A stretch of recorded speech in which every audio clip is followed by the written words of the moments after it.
Bismillahirrahmanirrahim. So today we are going to study consumer theory. Mostly this material is taken from chapter 4 of Hill and Myatt, the Economics Anti-Textbook. You have the slides, you have the recording, try to think about what I'm saying. So standard consumer theory is a big fraud.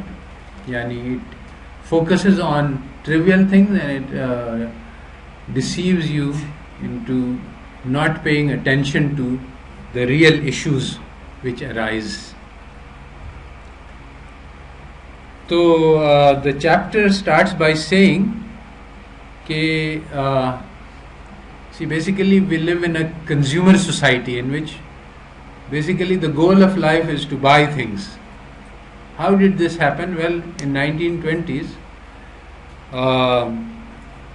there was a big possibility of increased production for reasons that I will explain. But how are you going to increase production if there is no demand? And if people have a fixed set of needs, I want this, I want that, and then life is not about consuming. Life is about friends, relationships, picnics, anything, but not about buying things. So unless you make life about buying things, you can't produce more, because if you produce more, there will be no consumers, nobody to buy it. So then the manufacturers shaped the American dream. Okay? Everyone should own a house and everyone should have a car. Now people didn't have that much, so people were, by creating this dream and by making everyone want this, they induced people to work.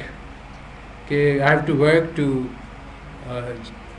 accumulate the money so that I can buy the things that are needed to fulfill the American dream. But as the incomes increased, they kept moving the target up. Okay, if everybody has the same thing, then that doesn't make you happy, so you try to get more. So basically people worked more and more in order to get more and more, because more and more was considered desirable. So basically as the standards of living improved, the aspiration level also moved up, so that the satisfaction, which is measured by what you have in comparison to what you want to have, didn't change. So there is this phenomena that even though people have a lot more goods, there is no increase in their welfare, happiness, satisfaction. Now, I want to just mention some small portion of history. Why did this happen in the 1920s? This is not our main topic, but there is a reason for this that is also concealed in economics textbooks. And the basic point is that private banks create money. And your economics textbooks tell you that no, banks don't create money. But actually that's a lie. Banks do create money. How do they create money? It's amazing.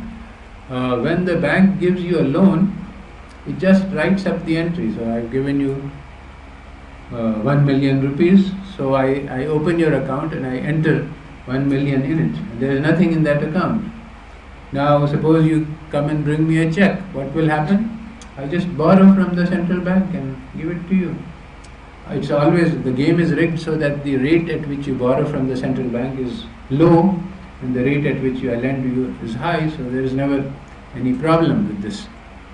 This is the meaning of fractional reserve banking, that the number of, if all the people who have checking accounts come and ask, the bank only has a fraction of this amount. So banks never have enough money to cover all of their deposits. Never. This is the meaning of fractional reserve. So all banks will collapse if everybody comes and asks for money. So in order to prevent this from happening, in 1914, the USA created the Federal Reserve Bank, which was the first central bank. And basically, before that, if all the depositors came, the bank would collapse. And it happened with quite great frequency, and all people would lose their money. So because of this, the banks got together actually and deceived the government into creating the central bank on the pretense that this will prevent financial instability, because now the banks will not collapse. But the result of this was that the now banks became very bold. The banks said that now we can create credit without any limit. Previously they were afraid that if I create a lot of credit, then if the creditors come, we will collapse. But now they have a backup. So now they don't worry, so they started creating lots and lots and lots of money. Now, how do they create money? They create money only if people borrow.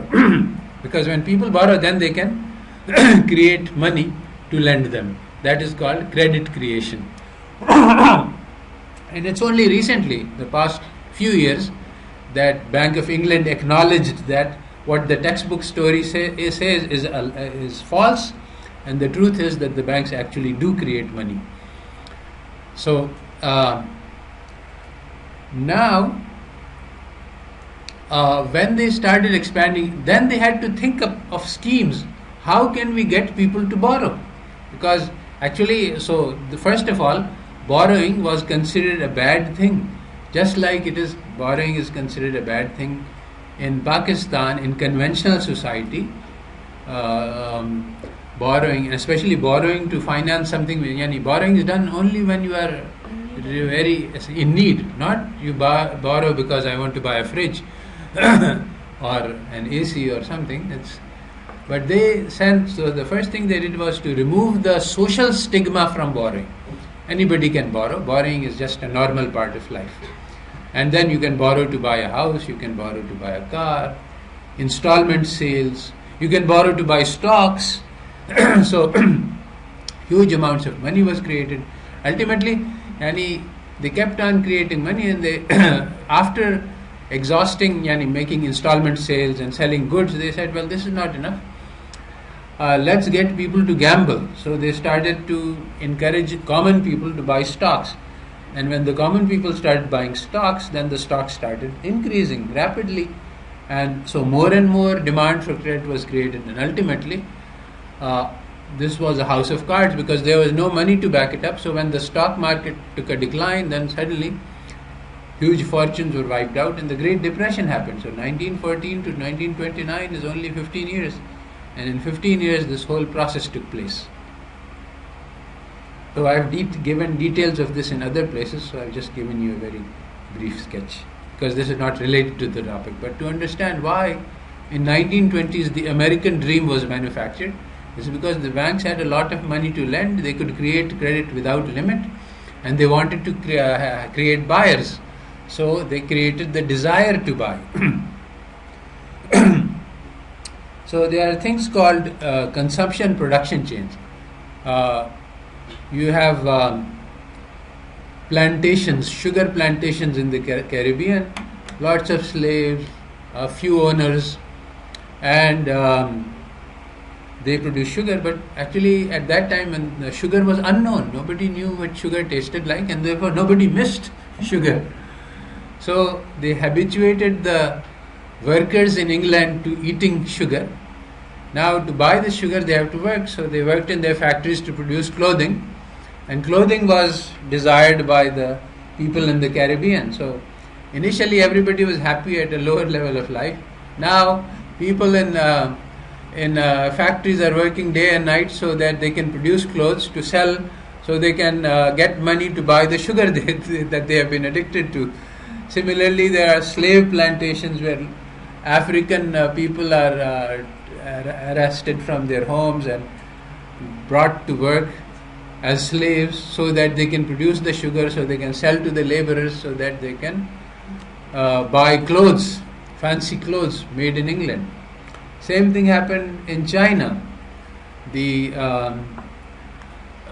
English wanted to buy Chinese products. Chinese have a lot of products. Chinese were not interested in sales or anything. They only wanted to sell things for silver. That was one thing that they wanted. That was a weakness. So what the English did was that they stole the tea from China, because China had a law that tea cannot be exported. It was the heavenly tree which was sacred, and they didn't want anybody else to have it. So English stole the tea. Then they brought it to India, Pakistan, because they wanted a nearby market where they could sell tea. And then they addicted the people to tea. My father tells me that in his time they set up stands in the cold times with tea. They would give you free 1 cup of tea, and they give you a bag to take home. So people got used to tea, and then they could start marketing the tea, and then the market is huge in Pakistan. We think that this is a native drink which goes back to the times of the Prophet, but actually it's not. So now we buy Chinese tea for silver. The silver is given to China to buy their products, and so technically both people are better off because we are consuming more. But actually we become enslaved because our habit for tea forces us to work for the British to earn the silver we need to pay for the tea that we didn't need in the first place. Now, the utility theory that we all study has a background. Actually, in Europe, there was lots of wars of religion. Again, there is a long and deep and interesting historical background which I have covered elsewhere, but it is not relevant to our consumer theory, so I won't go into it, but it is worth reading about. So in Europe there was a lot of wars between Protestants and Catholics, and lots of torture and persecution, the 300 years war, and basically there was no peace, only a few years. There was always some war or the other going on, and often it was for religions. So ultimately everybody got tired of it, and so even the religious leaders got tired of it. This is very important because secular people have always been in a minority, but the fact is that the religious leaders decided that when we are in power, then we can oppress and torture the others, but we have to pay the price when the other people come in power. This is the mutual betrayal strategy. So why not make peace? And so how can we make peace? Well, let us develop some other grounds on which we can all come together and agree. So the religion of humanity was invented by Auguste Comte, who was also the inventor of the philosophy of positivism, that we only look at facts in the real world. We don't look at the afterlife or anything like that. And so many philosophers combined to preach the religion of humanity. The religion of humanity says that basically the only thing that matters is pleasure and pain. So these are the observable things. Now, religious morality is based on duty and virtue. I have a responsibility towards my parents, I have a responsibility towards my children. My children have duty to pay to me, and I have, we all have, as a teacher I have a duty to you, as students you have duty to me. So we all have, there is a strong chain of responsibilities, duties, obligations, debts, which creates a society. We are all tied to each other. Nobody is free, that I have no responsibility to him. If I want, I can stab him in the back. There is no one to ask any questions. This is the law of the jungle, the survival of the law of civilization is that we all are related to each other. So this approach, based on duties and on virtue, there is a definition of what is good and what is bad. If person behaves with generosity, this is good behavior. Person is stingy and miserly, that is bad behavior. So we try to act to be virtuous. These are all concepts that are put aside in the new development, the religion of humanity. If I do something that brings me happiness, this is virtue, this is good. If something makes everybody happy, that is socially beneficial. So that is utility theory. That's where utility theory comes from. Happiness is good and pain is bad. Pleasure is good, pain is bad.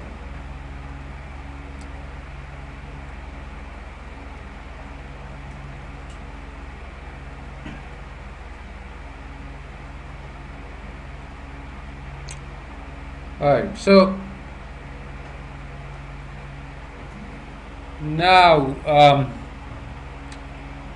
utility theory, as we apply it to economics, says that initially it says that I make choices and these choices bring me pleasure, so I should make the choice which brings me the maximum pleasure. Now actually there are three things. There is choice, there is preference, and there is welfare. And for reasons that I will explain later, economics says all three things are the same thing. So, for example, suppose that I like ice cream. Now my preference in my heart is for ice cream, but my mother wants me to drink milk. So now my choice can be that, okay, I'll take the milk even though I want preference. So choice is different from preference. And welfare, it might be some third thing, that I should have some meat which will be more healthy for me. So all three things are different. What is the choice is different, what is my heart's preference is different, and what is good for me. These are three different things. But in economic theory, all three are the same.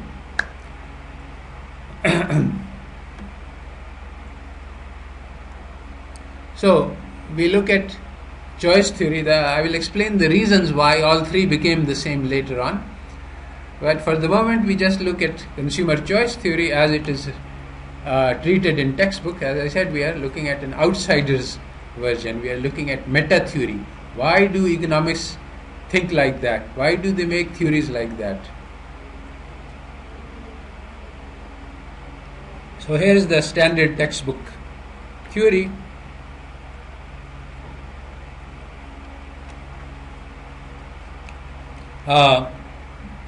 You get benefits from consumption. Your benefit can be measured by the amount of money that you are willing to spend. That's called willingness to pay. So basically, this is another assumption of economic theory, that my benefit is measured by the money that I am willing to put.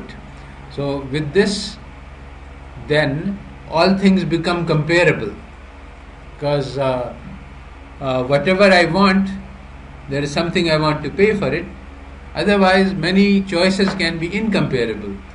My desire for food and my desire for education, these are not on par. They are two different things. Health is a different thing.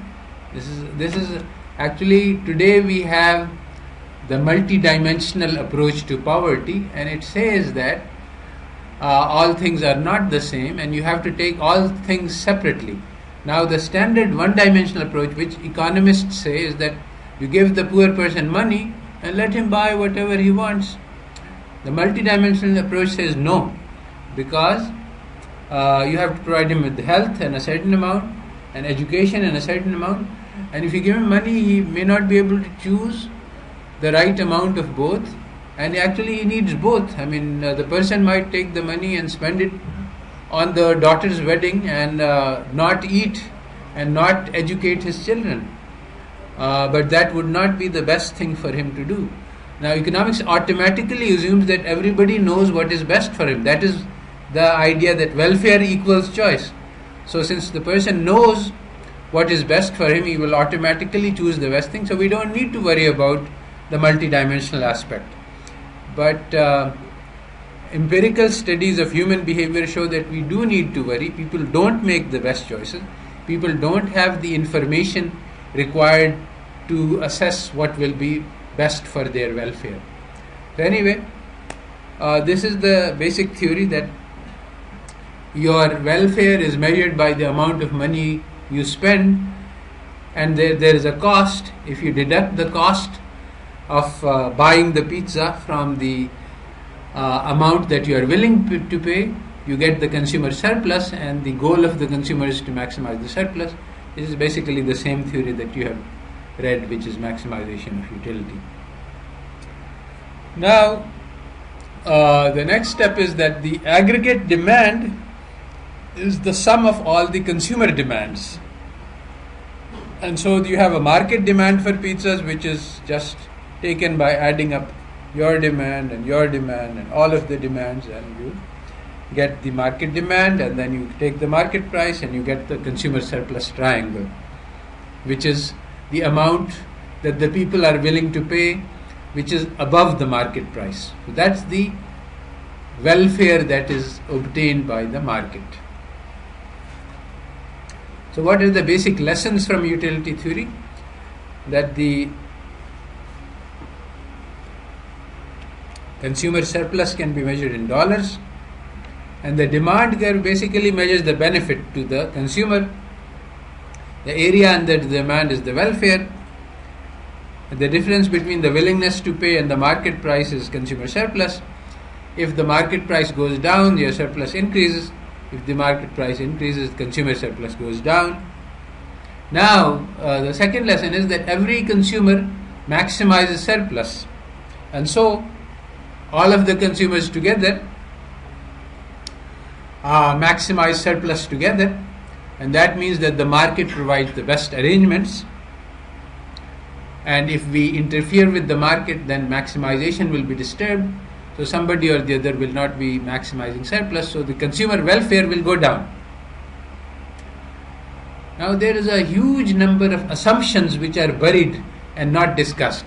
One thing is, do people know what is good for them? Can we equate the consumer surplus to the welfare? As I just showed you, that need not be true. Also, income distribution is not taken into account in this argument, as any aggregation is possible only if the incomes remain the same. If the incomes change, then the demand function also changes, so aggregation is not possible. And also the consumer tastes and preferences are taken as exogenous. If these change, then again the demand function will change. So there are many problems which are simply not mentioned in textbooks. One of the technical ones, which is covered in this book earlier, it's not in this chapter, but I thought since it's related. One of the biggest problem is that you cannot aggregate consumers' demand and get a market demand. This is very strange. It has a very heavy sounding name. So now if people ask you that, do you know what the Slutsky equation is? So you can respond by saying Slutsky equation and all other theories, compensated demand curves and things, these are based on one individual analysis, and then they are applied to the aggregate demand. And what the SMD theorem says is that none of the properties of the individual demand apply to the aggregate demand. So if an interview, because I'm not teaching the Slutsky theorem, if somebody asks you, do you know the Slutsky theorem, you should say that, do you know that the SMD, you have to say that, not the SMD, Sonneschein-Mantel-Debreu theorem says that the aggregate demand does not have the properties of the individual demand. So even though the Slutsky equation holds for one consumer, it does not hold for the market, does not hold for the aggregate demand. Hopefully they will be so afraid because they won't know what this, that they will go on to the next question. So they will not ask you to write down the formula for the Slutsky demand equation. So you see, not teaching you the conventional theory, but I'm teaching you with weapons to deal with people who know only the conventional theory. So now basically I can explain to you why this is so, and this is important because if they ask you why this is so, you can explain it to me. Basically, you see, there are two ways to construct the aggregate demand. One is in a monetary economy. Every consumer has some money. Now, when you change the prices, the value of money changes. Because suppose all the prices goes down, the money becomes more valuable. So suppose that we have an economy in which we have money and goods, and suppose that we ask even one price goes down, then everybody's income has increased. So now everybody wants more, but the amount of goods is exactly the same. So there is something problem here. You can't have an equilibrium. Now if you look at partial equilibrium, just one good, then these problems get lost. Something else is happening in the outside which is actually inconsistent and incoherent, but you don't notice it when you are looking at only one market. When you look at all the market, you say that aggregate demand can't go up for everything. So what will happen? Well, actually what will happen in the monetary economy is the value of money will change to compensate. But the value of money is supposed to remain constant in the ceteris paribus assumption. So this story is inconsistent. So with one consumer, in order to get the rising demand, you assume that the good is not an inferior good. But now the problem is that if you look at the economy as a whole with all goods, then since there is a fixed number of goods, if you increase the consumption of one good, you have to decrease the consumption of the other good, because there is a fixed production possibility frontier. You can't increase everything. So something or the other must be inferior. And in fact, there will be, in general, some of the goods will be inferior, some will be inferior. And when we look at the economy as a whole, it cannot behave like what is happening for one individual. This is called the fallacy of composition. That if something is true for one individual, the same is true for the whole group. It is not true. Yes, one individual, suppose you have a fixed amount of money, then one man can increase his savings, but the society as a whole cannot increase their savings because there is only a fixed amount of money. If somebody increases saving, the other has to increase his saving to balance. So this is the fallacy of composition, which prevents the aggregation of the demand function. And if the demand cannot be aggregated, then at the market level, the supply and demand analysis fails. And this is well known to economists, but they never mention it in your books. I have written a paper called how the partial equilibrium is in direct conflict with the general equilibrium. Now people say, oh, that's Econ 101. That's true, but what they don't know is that Econ 500 is different, tells you that Econ 101 is wrong. Now, that SMD theorem is not covered in the Hill and Myatt test because it's already covered earlier. In fact, does everybody have the Hill and Myatt text? How many people don't have soft copies? So please get those. I am covering specific portions, but you will benefit from reading the whole of it when you have the time. And specific portions I will not be able to cover completely, so you will get So that's why you don't need to take notes, because we have full text in the back, we have slides, we have lectures. So just try to listen and understand. Normally, teachers are not trying to make you understand things. They are just repeating some material which is to go in your notebooks. But I am trying to talk to you and explain things directly. In every lecture, I hope that the students will go, when they go out of the classroom, they know something more than when they came into the classroom. Not that they have extra notes. So, yes.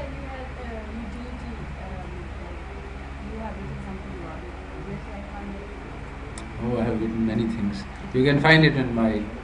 I would like to Okay. Some of this material is... I will try to give a link to that in the lecture. So there are three problems that Hill and Myatt discuss with the standard theory. These are just three. I have actually discussed a large number of other problems with this as well. So the first problem is, where do consumer preferences come from? So the standard story is that this is not the job of the economist to find out how preferences are formed. So Milton Friedman says that the economist has little to say about the formation of wants. That's the job of the psychologist. He should study people to see why they want things. Economist takes the preference as given and then says, okay, with these preferences, what are we supposed to do? Well, that's fine if the preferences are fixed once and for all. But if the preferences keep changing and they change because of the market, then you are not in good shape, because then the process, suppose that, as we will see, the process of producing goods also creates the preference, as we have seen. Then it's not permissible to take the wants as given, because you are creating those wants. Then you have to take those into account. Now, actually, in the 1930s, there was a change in the way that economics is done. Prior to the 1930s, actually it was in 1930s that Lionel Robbins introduced the scarcity definition. Before the 1930s, there was a different way of thinking and doing about it, which was known as the material welfare approach. And what the material welfare approach is saying that, no, all wants are not the same.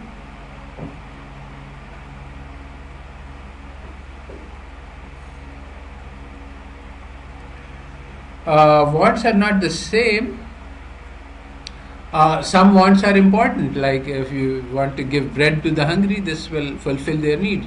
Some people want to listen to music and arrange concerts, and that's going to be very expensive, but it doesn't actually fulfill any need, so it is not of the same priority. So those people argued that the rich people already have all their needs satisfied, so if we tax the rich, they have diminishing marginal utility, and we give to the poor, then everybody will be better off. Now, when we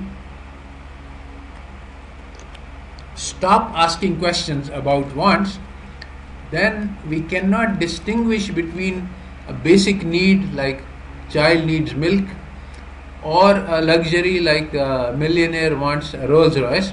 These two are exactly the same. These are just wants which are generated by the system. We take them at given. We don't ask, how did this want come into being? Now, one want is based on what is called conspicuous consumption. You want to show off to others. The other is a biological need. These two are very different. But the economist says that, no, I'm not going to ask this question. So, now, how did this happen? So, initially, the economists, before 1930s, economists were concerned about how we can provide goods to create welfare.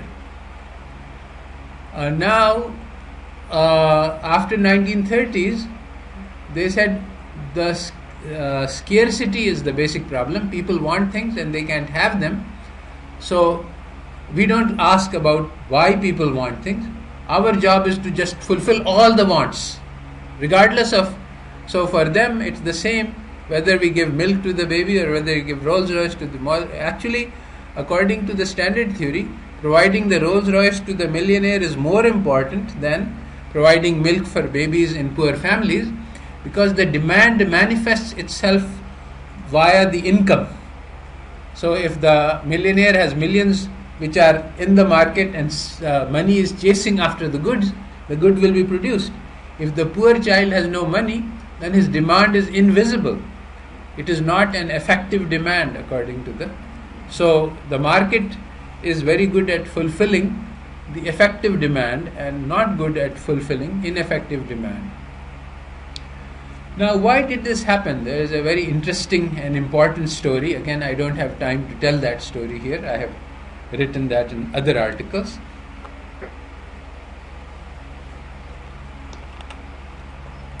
What happened in 1930s was that this philosophy of logical positivism emerged and became dominant as the philosophy of science.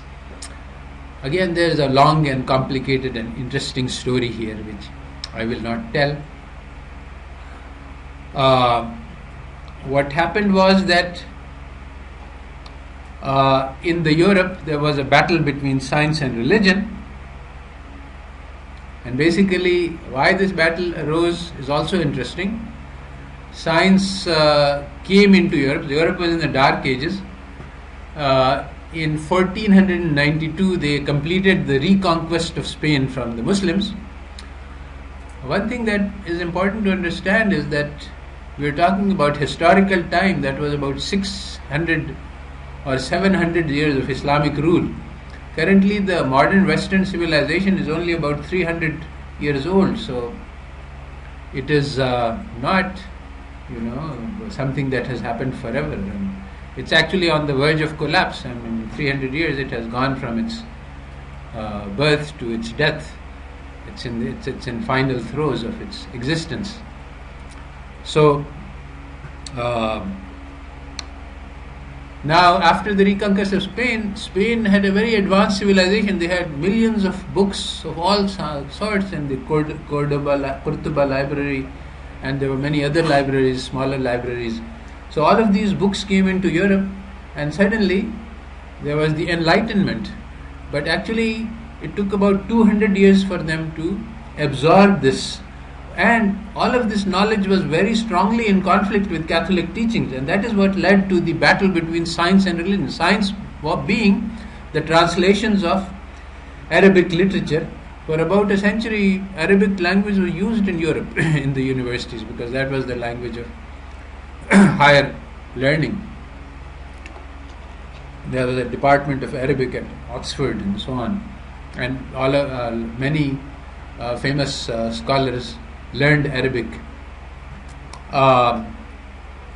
And for others, like Copernicus, he had a translation of Arabic words of Al-Tusi. He is known as the Copernican revolution, but actually all he did was a translation.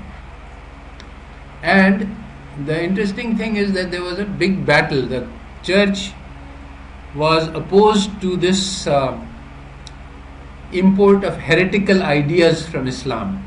So they imposed something which was called the nihil obstat. First of all, anybody who wanted to write a book, he had to submit it to the church. They would read it and they would put a stamp on it, nihil obstat. Nihil obstat means no objection. So they had to get a no objection certificate. And then they would get another process which was imprimatur, permitted to print. So there was 2 rounds of censorship before books could be printed, and they were looking carefully to see if there is any heretical thoughts in this. So one friend of Copernicus was called Sculptus. He was tortured imprisoned and tried and tortured by the church for 10 years because he had heretical thoughts in his book.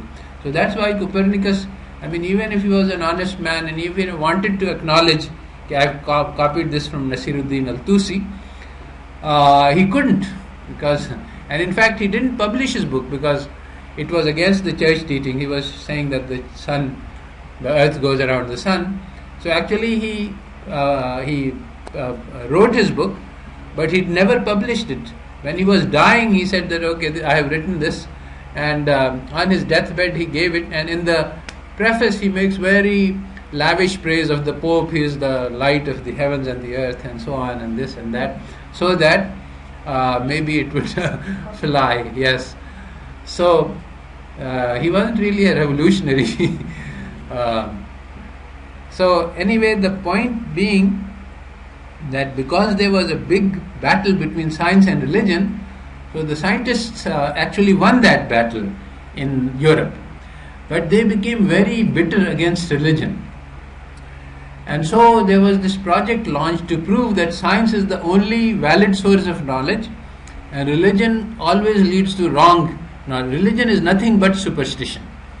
So this logical positivist philosophy, which later proved to be wrong, was actually in 1930s they came up with a solution to a major problem which had faced. So they wanted to prove, for 2 centuries they worked on this project, how to prove that science gives us valid results and religion is just superstition. This is the problem that philosophers of science wanted to answer.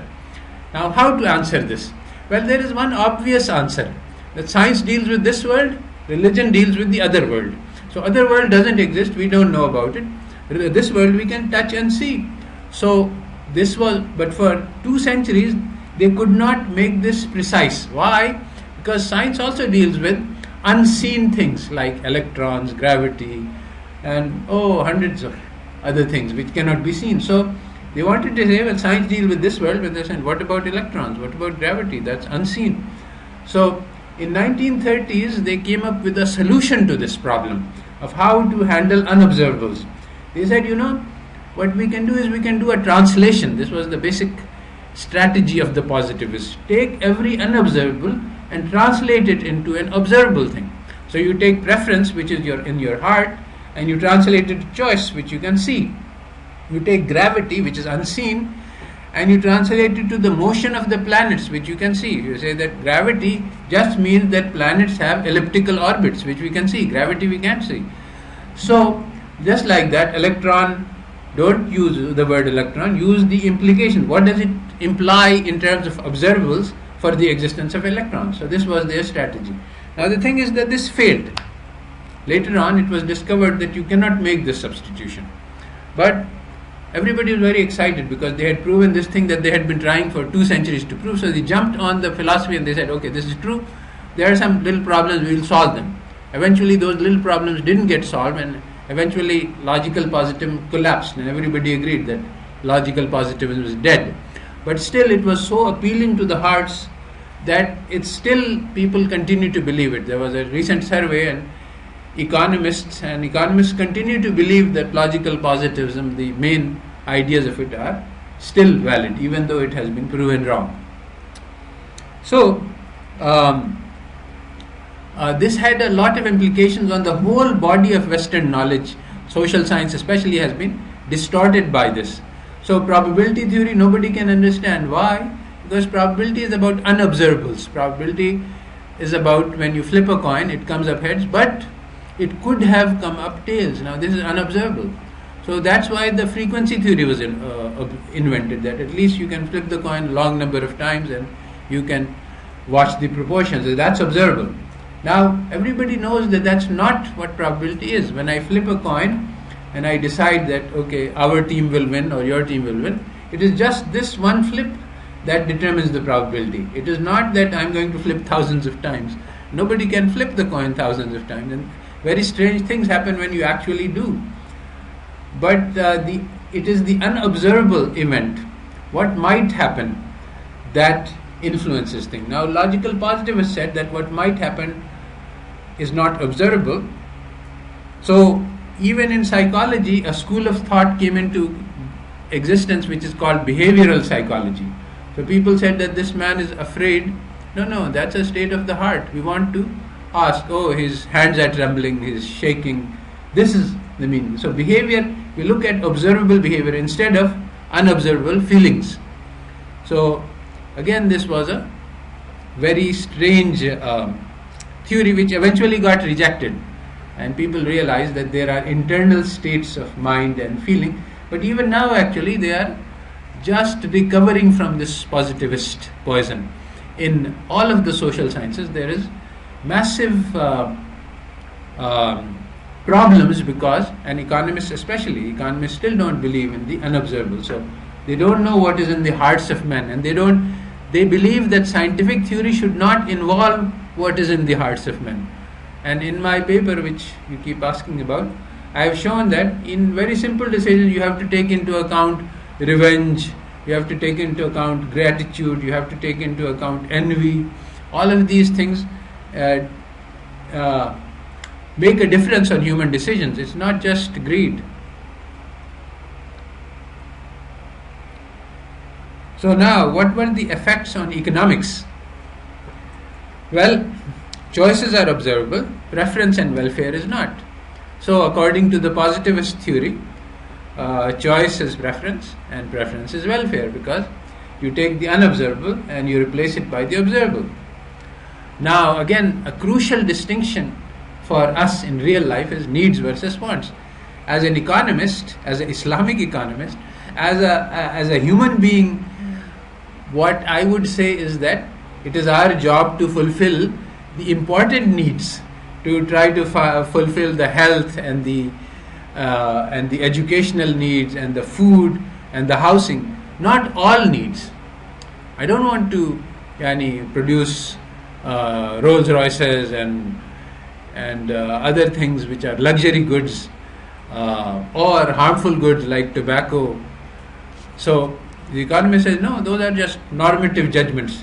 You just take as given whatever the people are coming to you. If the person wants a luxury item, if a person wants cigarette, if a child wants milk, these are all exactly the same, because these are all wants.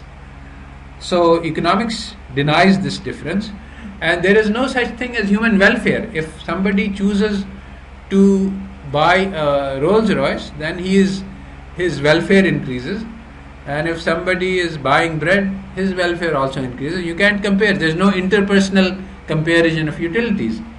Now I would say that as normal human beings, we would say that okay, if somebody is hungry and you give him food, his welfare will increase.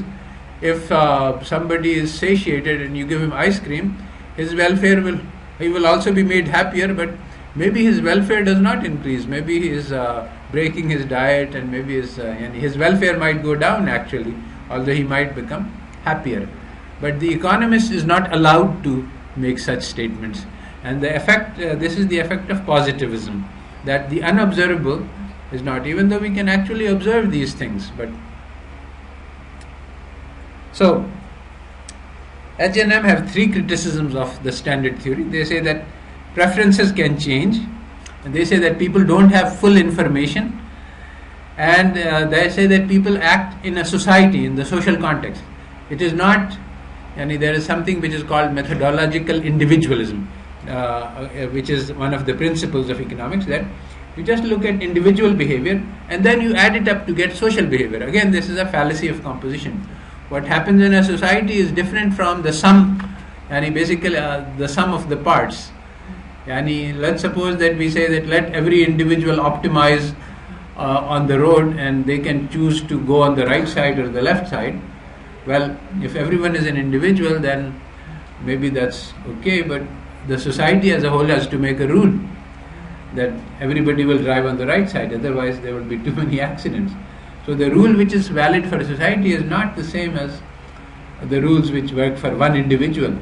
And you cannot aggregate all the individuals to get the society. This is the basic problem with economic theory. So social context matters. Which group you are acting in will determine your choices. So we look at the first point, that the endogenous preferences. So basically, firms create demand for useless products by advertising. This is well known. According to economic theory, this is never discussed, and if economics talk about advertising, they say that advertising just provides information, so the full information. But actually, advertising doesn't provide information. Advertising is about trying to persuade, to create demand. It often provides biased and misleading information in order to influence people to do some things which are not necessarily in their interest. Now actually, if you have perfect competition, then everybody has full information, there is no need for advertising. And of course, all the goods are also uniform. So again, everybody knows everything, so there is no need for advertising. But as we have seen, perfect competition holds for about 2 to 3% of the US market, and in general, small percent of market elsewhere. In monopolistic competition, you have product differentiation. All people are selling toothpaste, but there are hundreds of different brands. So now it can often happen, it is well known that the thing inside the tube is the same, but the brand outside is different. Actually, I was buying a washing machine at Sears in the USA. So there was this manufacturer. He said he's a wholesaler. So he said that I supply these washing machines to Sears and to all other Walmarts and this and that and the other. They have the same machine, but they put their sticker on it, and then they sell for different prices. So, and the products sell according to advertising, according to which brand has higher. So exactly the same product being sold for different prices because of the branding and advertising. So there is a huge advertising industry in the US. It's about 2% of the GDP. They spend about $1,000 per person. They wouldn't be doing this if this didn't have any effect. There is this book which studies the effects of advertising. It says that children who are exposed to advertising become more materialistic. They start saying that yes, goods matter, and they start thinking that buying things will bring them happiness. Although, and if you're not exposed, you don't see that. I mean, the children who are living in non-consumer societies, they play with each other and they invent games and they take little sticks and stones and play games with them, and they are just as happy as children who have the latest Megatronics toys and dolls. And sometimes, sir, those kids who have very expensive toys, sir, when they see those little things, sticks and stones, sir, they wish if they could play with them. yes, that's true. Now the thing is that as new products are introduced which didn't exist in the world, like Barbie dolls, then the demand for them is created. Now, how should we evaluate? Which utility function should we use? The one before the demand or one after the demand? They are different. Before, the person didn't know what a Barbie doll is and didn't have any demand for it. So now, according to that function, that's the Barbie doll is an extraneous, useless good. But according to the other demand function, which is a utility function, which comes into existence. So this thing is essential. I mean, what is the consumer surplus from buying a Barbie doll? Should we measure it with respect to the state of affairs which existed before? Should we measure our utility consumer surplus from consuming tea before we became habituated to it or after we became addicted to it? Which preferences are valid? What defines our welfare? Yes.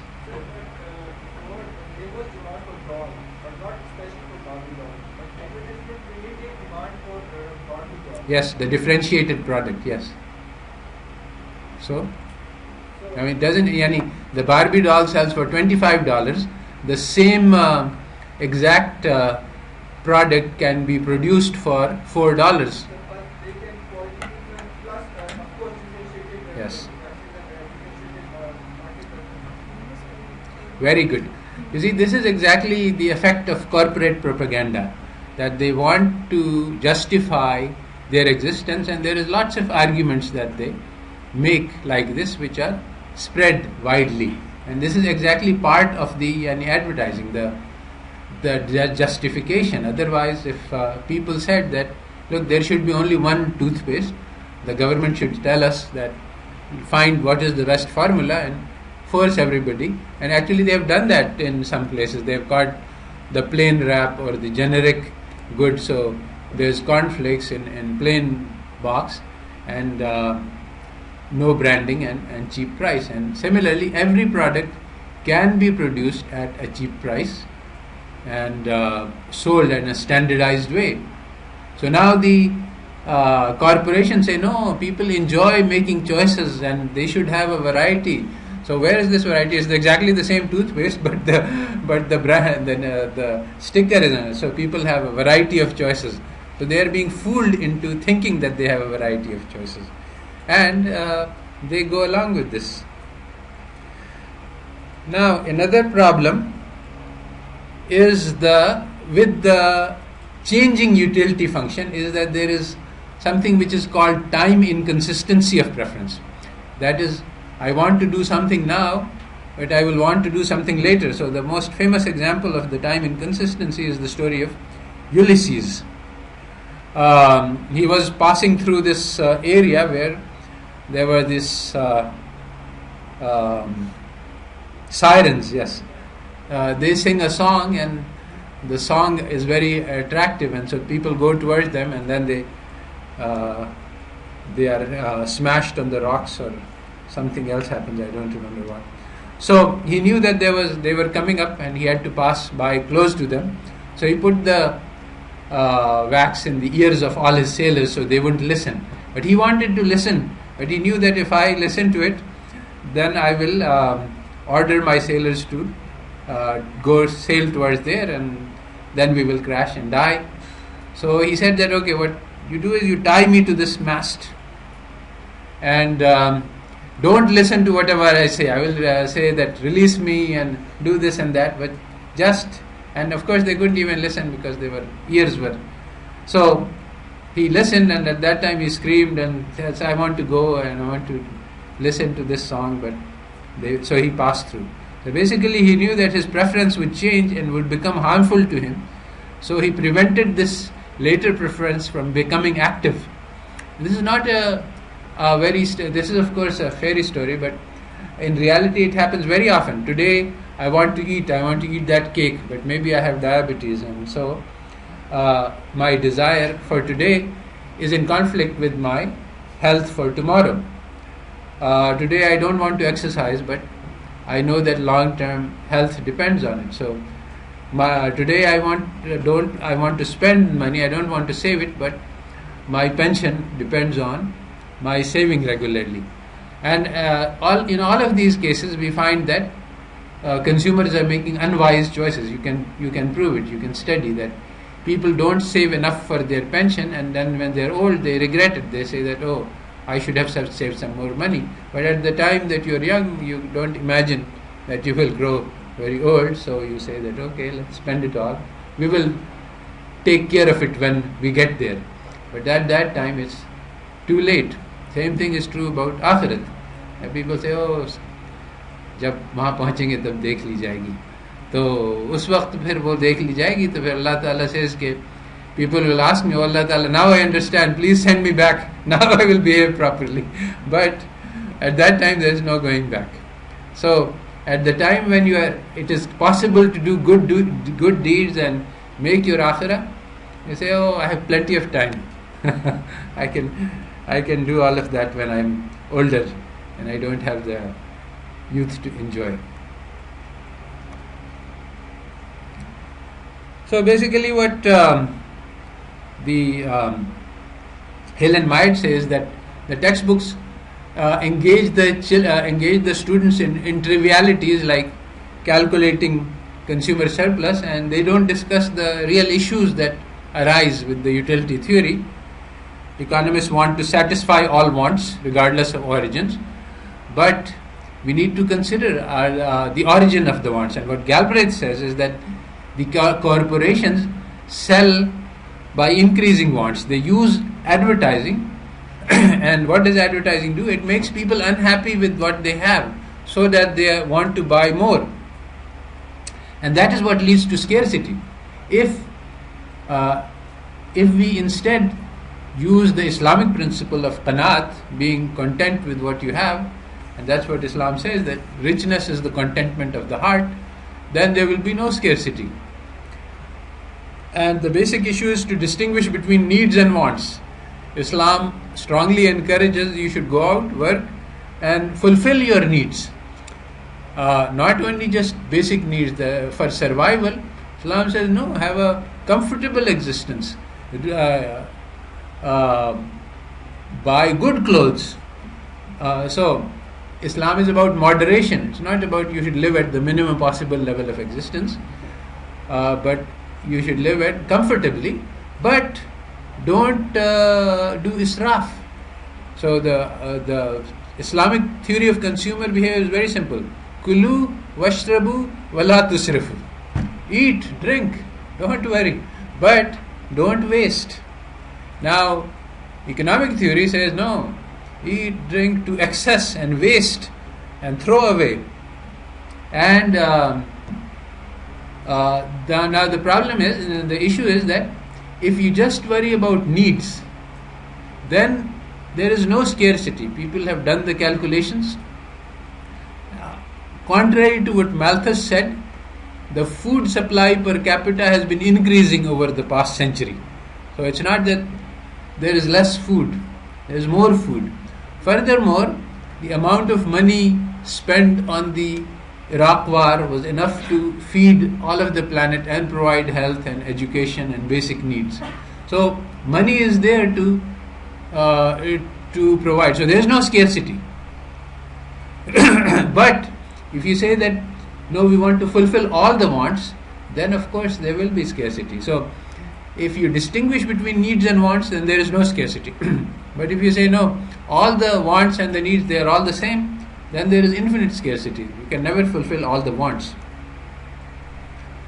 So the problem that the economists say is the central problem can never be solved, because the wants keep increasing. If the wants were fixed, then it might be possible to fix.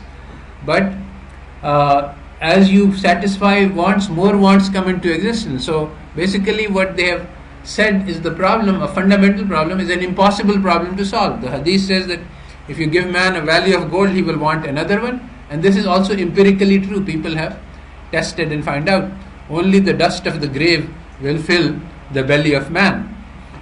And this contradicts Keynes. He said that, let people be greedy, let them accumulate wealth, and when enough wealth has been accumulated, then people will be satisfied, and then there will be a big change in society.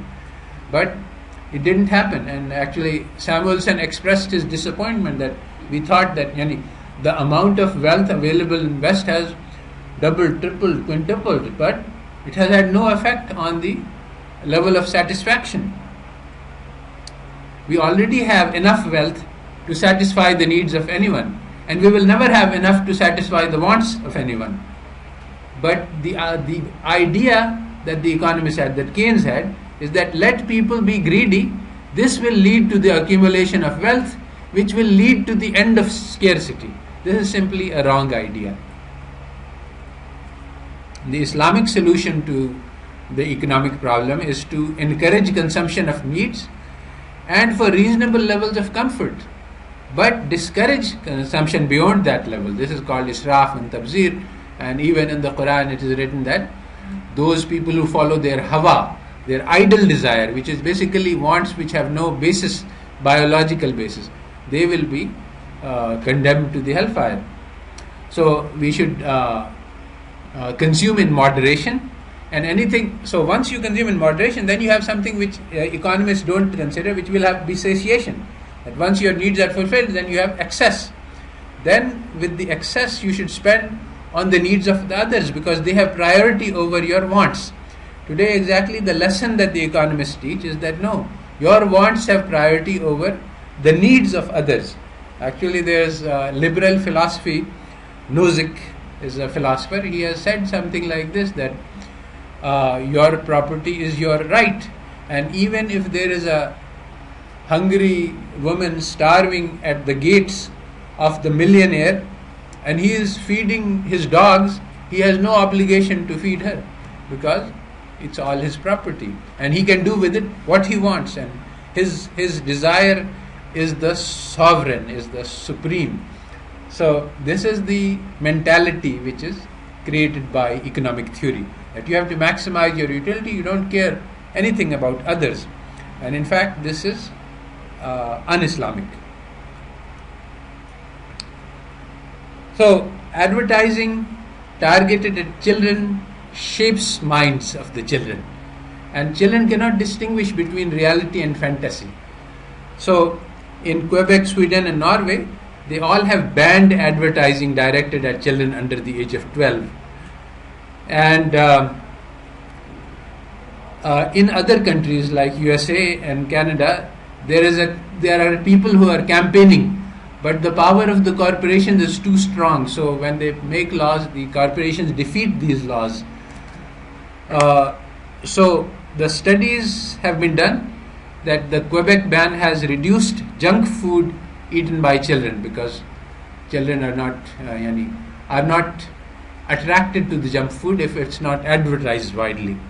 Now, as opposed to this in US, because the children are exposed to these ads, they don't eat healthy food, so the problem of obesity in children has been rising, and other kinds of health problems which children never have are coming into being in the USA. So, is it true that the children will maximize their utility by making their own choices? Now, another major example is the use of bottled milk formulas. UNICEF, World Health Organization, they all recommend that for the first 6 months there should be only breastfeeding. And if this was done, more than 1 million children's lives would be saved. Now, many countries ban advertisement of baby milk formula because of this reason, because it's the advertisement that creates the demand, which is a demand for a harmful product. In Pakistan, companies like Nestle come in and to newborn babies' mothers, they give gift of 3 weeks of free baby powder milk formula. Now 3 weeks is a magical number. It's exactly the amount of time needed to make the woman stop lactating, and so that after you use it for 3 weeks you're hooked for life, and now you can sell expensive formula.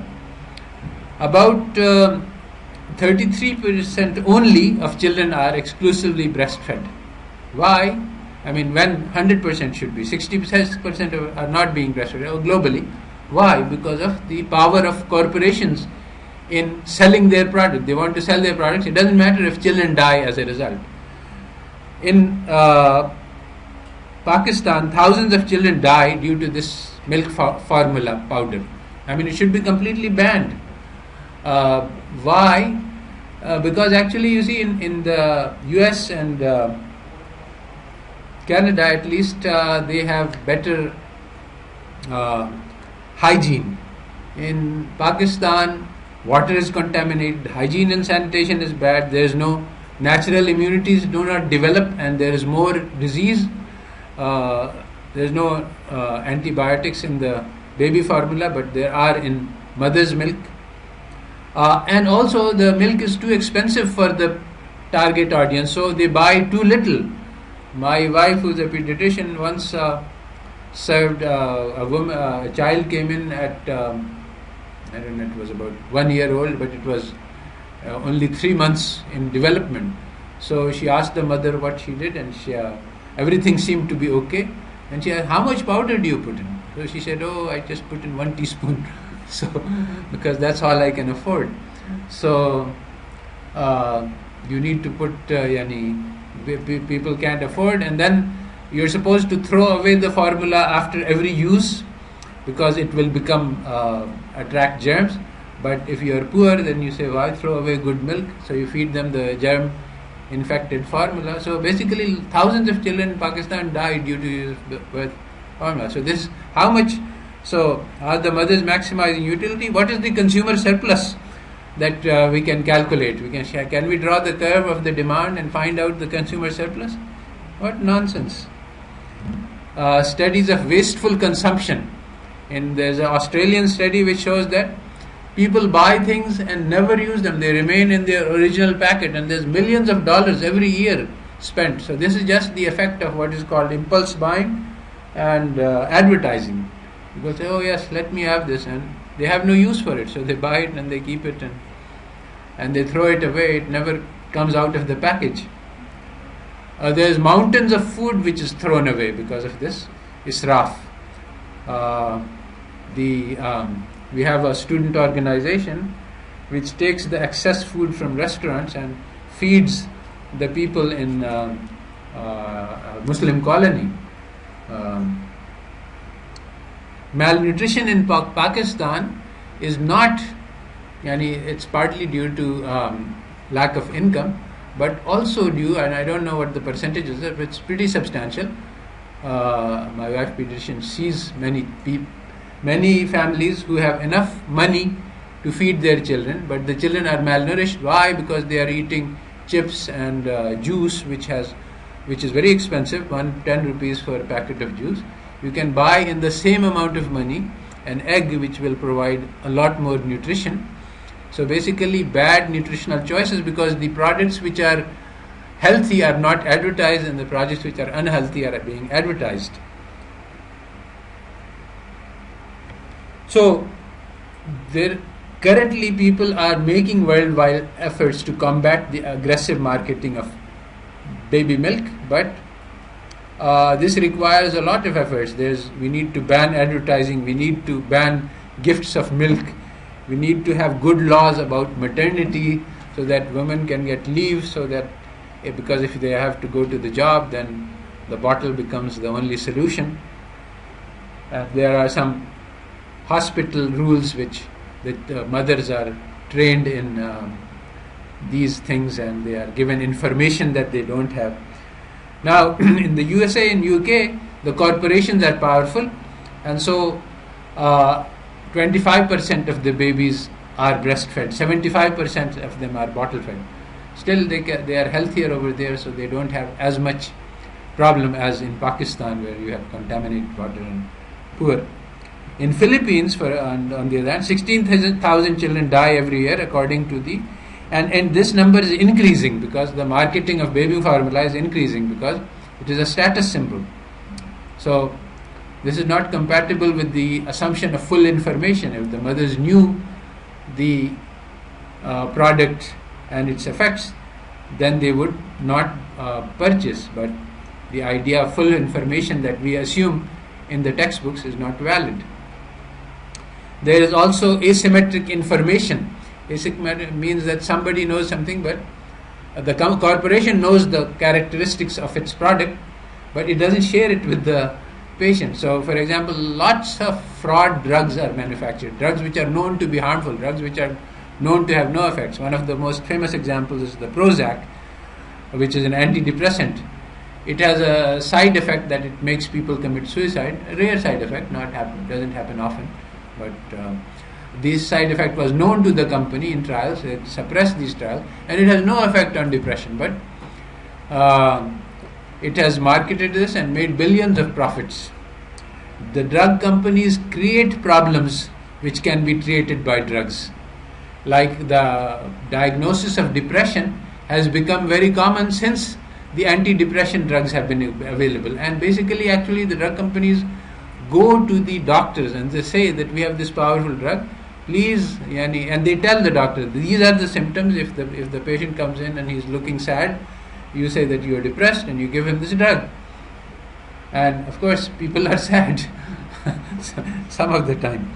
There is this children, they fidget in their classroom seats. I mean, it's natural. You take these children and the children are naturally running around. You make them know you have to sit from 9 to 5 in the chair. They're going to fidget. So this is called attention deficit disorder, new disease invented, and they are going to be given some drug to treat this treat. If some people are shy, this is called the social anxiety disorder. And so then their drugs have been created and they are given this drug to overcome this social anxiety disorder. The research is heavily biased. Advertisement is packaged as research articles and published. And so again, the standard theory of supply and demand just goes to waste. I mean, it's useless. So basically the theory that is being sold in economics is the invisible hand theory, that the firms try to maximize profits, and in the doing so they actually create social good. And all of these arguments that I have made are known to the firms, and they have made counter arguments. And so if we want to debate this, we can keep on debating this, and the firms have listened to these things and they have come up with arguments because they are making huge profits. by this kind of deception and fraud. So, but the basic philosophy is that of the invisible hand. Let the firms maximize the profits, automatically it will bring out social good. We point out the harms, they will point out the benefits. And you can go on forever. As opposed to this, we have the prisoner's dilemma, that if the firms maximize profits, this will cause harm to everybody on the planet. And this is what is happening. I mean, not only are the human beings being damaged, but also the planet is being damaged, and in the long run the firm will also be damaged. But if you're after short-run profits, then you're doing short-run maximization. So there's lots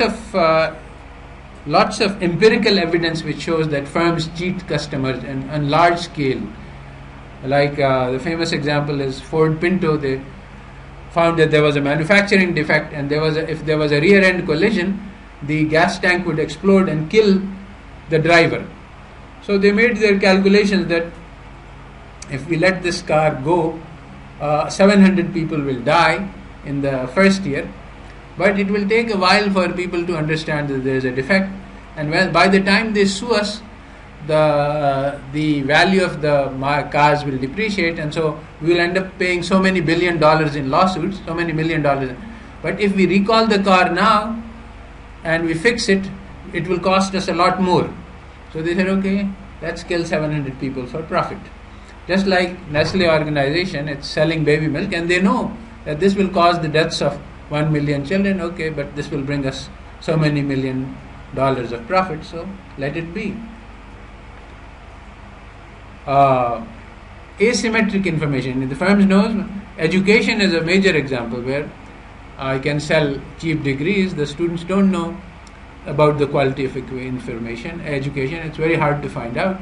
So we can set up a fake institute and run it for a few years. And this has happened all over the world. There were many institutions, many universities in the US which have been closed down, like Trump University, and in UK, and of course the Exact scandal and many other such cases. So the goods that are being sold, because people want to make profits, the maximization of profit doesn't lead to efficient outcomes. This is what the textbooks are telling you. It's false. It doesn't work. In the real world, it's not true. The major thing is that governs the world is corporate power. There was a bill for the health industry. Basically, Rolf Nader has spent a lifetime on the mission to fight corporate power and to protect the consumers against all sorts of frauds that are being committed. Recently, there was this senator, I've forgotten his name, but he passed a bill in favor of what is called Big Pharma. The Big Pharma is a very big player in the industry in the USA. It was a 1,000-page bill which was introduced at midnight and passed by the morning. Nobody could read it, and there were lots of political tricks used to get it to pass. And in this bill, it is written that the government, big agencies like Medicare and other government medical programs, they have to buy the medicines from the big pharma industry of the USA at muh-mange daam, whatever price they say. They are not allowed to negotiate. If they charge $1,000 for a $10 medicine, it's up to the pharma, and they are not allowed to import a substitute from Canada. If they have exact same medicines and selling at $10 in Canada, but this is in the law.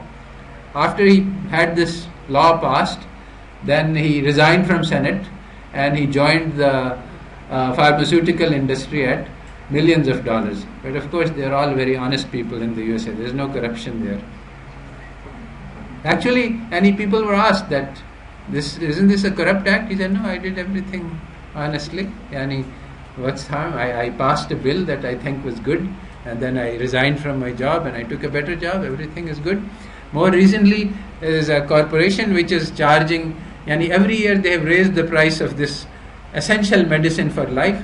It used to be $100, now it's $1,500, and every year they have been raising prices, and people are saying that, isn't this wrong? I said, no, there's no law against it. I'm maximizing profits. So maximization of profits. So, social context of consumption is not taken into account. This is the last point, that basically, you see, all of the theory would be okay if these were our needs, that is, they originate with us, they are biological. But if the needs are created by the process of production, then there is a serious problem, and this is what Galbraith has said. It is something which is theory of conspicuous consumption, which is never mentioned by economists. It means that if I consume something and show it to others, then it will create the desire in the others for having the same thing. And so this is what allows for more and more production, this increasing levels of production. Because as the demand increases, the production increases, and as the production increases, the demand increases.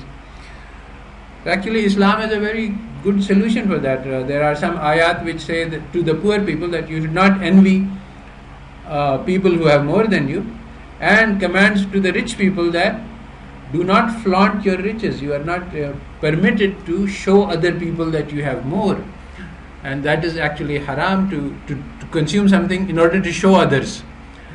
And in fact, people are ordered that if you have a fruit and you're eating fruit and your neighbor cannot, either you should share it with your neighbor, or if you cannot share it, then bury the peel so that the neighbors cannot see it, so that the children don't feel deprived. So this is the rule to prevent this, and these are the kinds of measures that need to be taken. When we look at the hearts of people, you see, economists refuse to look at the hearts, and so they cannot see what this thing is all about.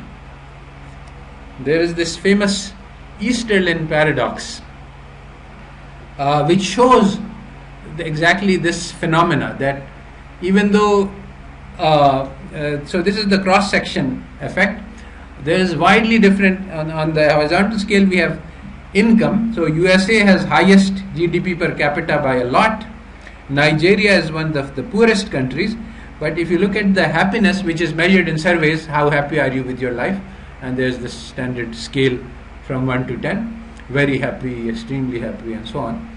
So Nigeria is happier than USA, even though they are far poorer. They have only about $2,000 worth of income, GNP per capita, US 40,000. And similarly, you look at the line, it's mostly flat, but there are some clusters of countries, Romania and Bulgaria, which have low income and are also unhappy. So there is a small amount of correlation here, but generally speaking, Puerto Rico is happier than USA. It has only half the income, and similarly. So one thing is clear, that to achieve happiness in a society, you don't need high GNP per capita. Now, this is a tricky thing, because this is a paradox. It's not just that money has no correlation with happiness. Money has a very strong short-run correlation with happiness, and that's what makes it deceiving. You see, if I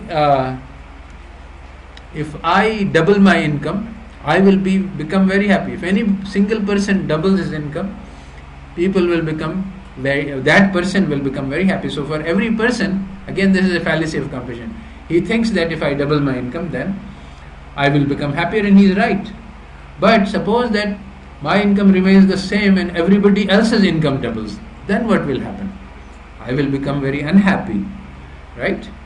And I have exactly the same amount of income. So basically, people are looking at relative income. So suppose everybody works very hard, that if I double my income, I'll be very happy. But tomorrow, in the short run, there are ups and downs, and somebody goes ahead in the race and somebody falls behind, and those who are ahead say, oh look, I struggled hard and my income is higher and now I am happy. But in the long run, after a few years, everybody is at double income, but they are all the same, so your average level of happiness remains the same. So actually, development, this Easterlin paradox has been very controversial. Economists have strongly denied it, and they have written many papers against it. And basically, a recent survey showed that the economists proved that no, money does buy happiness. It's always in the short run. If If you look at 3 to 5 years differences, then you can show that within 3 to 5 years an extra burst of income does buy happiness, but over the period of 10 years this effect disappears. Now that was the cross section, in that the same thing holds in time series. If you look at happiness in the US from 1946 to 2008, even though the incomes have increased by a huge amount over this period, happiness has remained the same. So there are two reasons for this. One is called the relative income hypothesis, that people are happy according to their relative income. The other is adaptation. That's also important, that if you, as you acquire a higher standard of living, initially it gives you a big boost. Yani, if you are living in a hot house and then you buy your first AC, you feel, this is heaven. But after a while you get used to it, and then if there is no AC, you say, this is hell, and the AC is your normal, so it doesn't give you any extra happiness. Now, because of this Easterlin paradox, people have started doing research on what are the determinants of long-run happiness. So they have come up with very surprising results, that money can buy you happiness in the short run, but never in the long run, and long-run happiness depends on character.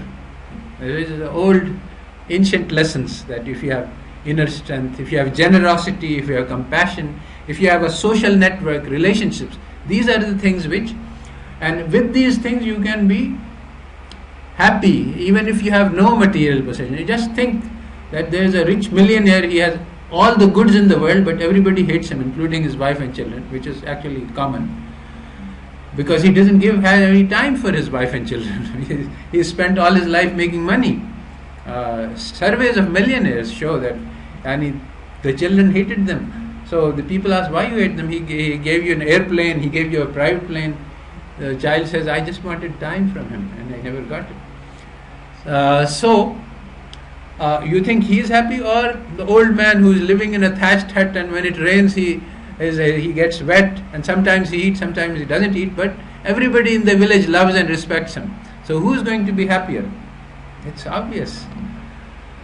So basically the economic theory has serious problems that you are studying, and it's actually a piece of propaganda for corporations which is being passed off as